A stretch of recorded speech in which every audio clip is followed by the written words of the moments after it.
receiver.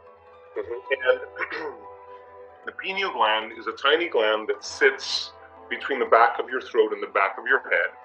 And the pineal gland's primary function in normal three-dimensional reality is it manufactures two neurotransmitters called serotonin and melatonin. I mean, it has some other functions, but let's talk about that. Right. Now, the moment you wake up in the morning and your eyes open up and the wavelength of visible light is perceived in your eye, the wavelength of light hits the optic nerve, and the optic nerve sends a signal to a nucleus, which then sends a signal to another part of the brain, and then all of a sudden, the pineal gland gets the signal to make a chemical called serotonin. Serotonin is the daytime neurotransmitter. Our brain go into what's called beta brainwave patterns, and now we're alert, we're aware, we are aware that we have a body, we're aware that there's an environment, and we're very aware of time. Now, the inhibition of light, or the loss of light, when it gets dark, all of a sudden there's no more wavelength of light, the pineal gland switches off, and it takes serotonin and it begins to make another chemical called melatonin. Melatonin is the nighttime neurotransmitter, and melatonin then begins to change our brain waves into alpha, theta, and ultimately delta, and the body now can go into restorative sleep. So serotonin gets us up, melatonin puts us to sleep, and it's a function of what's called the circadian rhythm. How the sun rises and sets, people get used to that rhythm, right? Yes. So, however, there's latent systems in the brain when the pineal gland becomes activated, it has tiny little crystals in it that are calcite crystals, calcium carbonate crystals, and they're kind of rhombohedrons. They're 6-sided, 8-sided, and they're stacked on top of each other. And I found the research to show that the pineal gland has some very unusual properties. So when the pineal gland becomes activated, those tiny little crystals begin to shimmer, and they begin to become electrically activated. And once they become electrically activated, they become sensitive to frequencies. Not frequencies of light. Light has to go through the eyes, through the senses. Once it's activated, it begins to pick up frequencies that are not perceived by the senses, and it transduces that frequency, because that frequency is carrying information, into very profound imagery. And now the person is having an inner vision. That's why it's called the third eye. And that inner vision is way more real than anything you've ever experienced in your three-dimensional reality. This is a very, very low frequency, but this is a very fast frequency.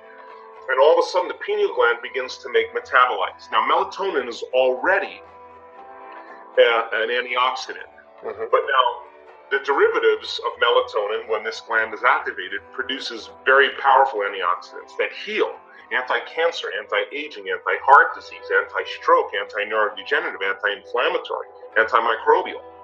You take the molecule, you tweak it again, you have a benzodiazepine. What is that?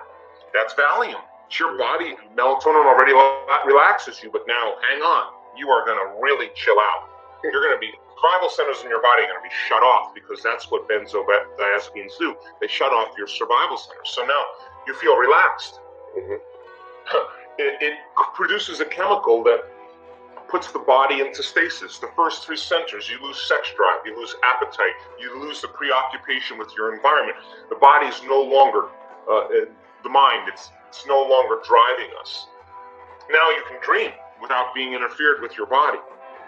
It produces a chemical that's the same chemical found in electric eels. Now the nervous system becomes amplified. Now it's electric. Your brain is going to switch on, and you're going to have a lot of energy in there. And it produces that same chemical called dimethyltryptamine, which is a very powerful hallucinogenic. And now your brain is going to literally perceive another world, and it's going to be more real than this world. And we activate that system because I want people to realize that they're not a linear being living a linear life, that we are dimensional beings living a dimensional life. And you only need one of those experiences, Tobias, and you can't go back to being the same person again, because you realize this probably is the illusion and more real. So there's a principle in biology, and it's an important principle. It's called endowment. And endowment means nature never wastes anything. So the principle in nature is if you don't use it, you lose it. So just get rid of it, right? So why do we have 98.5% of our DNA unused and it hasn't gone away? Why do we have this gland that hasn't been used by its full capacity? How come it's still there? We have all this, how come we have these big brains and we're not capitalizing off of that? Because those systems are waiting to be activated. It's our divine aspect of ourselves. So, yes, it takes a great effort. Yes, it takes a great will. But just like anything else, once that system begins to switch on, everybody says the same thing. That was so worth the effort. So I know that so when you start pumping that cerebrospinal fluid, there's little cilia on the end of the pineal gland, little hairs. When the fluid starts moving through the brain, through those caverns, it tickles the hairs. When we have people inhale and they hold their breath and they pump that fluid, they're pushing that fluid up against those crystals. And the crystals, this is research now, have a piezoelectric property. What does that mean? When you compress those crystals, the compression of those crystals, mechanical stress, turns into an electrical charge. Now, once they're electrically activated, they start to shimmer.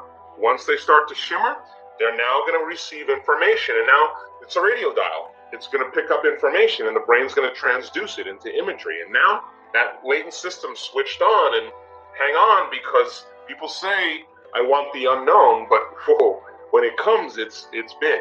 Look, I mean, do you believe that everything that we're learning about the Egyptians is everything? No. Well, our research shows that when that system switches on in the brain, the entire limbic system of the brain, the limbic brain, in our research is on fire. It is highly activated. What is the limbic system? It's the pineal, it's the pituitary, it's the thalamus, it's the hypothalamus, it's the corpus callosum. It's just little package. Right underneath there, the hippocampus, the amygdala, this whole kind of network. That eye of Horus is a side section of that part of the brain. So our research shows that that limbic brain switches on. The Egyptians knew the thinking brain was the architect, the designer, and that this system was the creator. So design it with your thinking brain, but then surrender it and get out of the way and allow this system to hook up to energy and begin to turn it into to an experience. So I think the Egyptians, there's a lot of secrets in that culture that we haven't been told. Certainly the gods were real. Certainly the pharaohs had a connection to the gods, and certainly there were initiations that were about activating another world, entering another world, and I think that's the power behind the culture. Another amazing speech by Dr. Dispenza. I hope you enjoyed it and found valuable information about pineal gland activation. Still, we have our daily challenge to finish, so complete the quote challenge. If you're new to this, your job is to complete the inspiring quote and give us the right answer. If you know the correct answer and you answer correctly first, you're the winner of this challenge. In the previous video, we had a quote that belongs to Dr. Dispenza, and we were looking for two words. The quote goes like this: just as thoughts are the language of the brain, feelings are the language of, and the correct answer is the body. So, just as thoughts are the language of the brain, feelings are the language of the body. Many of you knew the correct answer, so congratulations to everyone with the correct answer. But we'll see how you do today. Since you love Dr. Dispenza, here is another quote for you. When you think from your past memories, you can only create. So we are missing for two words. If you know the correct answer, be the first one with the right answer and win this daily challenge. Even if you're not sure, try and guess. If you love this video, give your thumbs up and share it with your friends. Don't forget to subscribe and hit that bell button so you don't miss my new videos and new challenges. So hit the bell button and you'll get notification when new video is out. If you really like what we do here and want to support us, you can join our channel and our community for a symbolic fee and gain many other additional features. You can do that by clicking the join button next to the subscribe button. Or you can click on the link in the description of this video.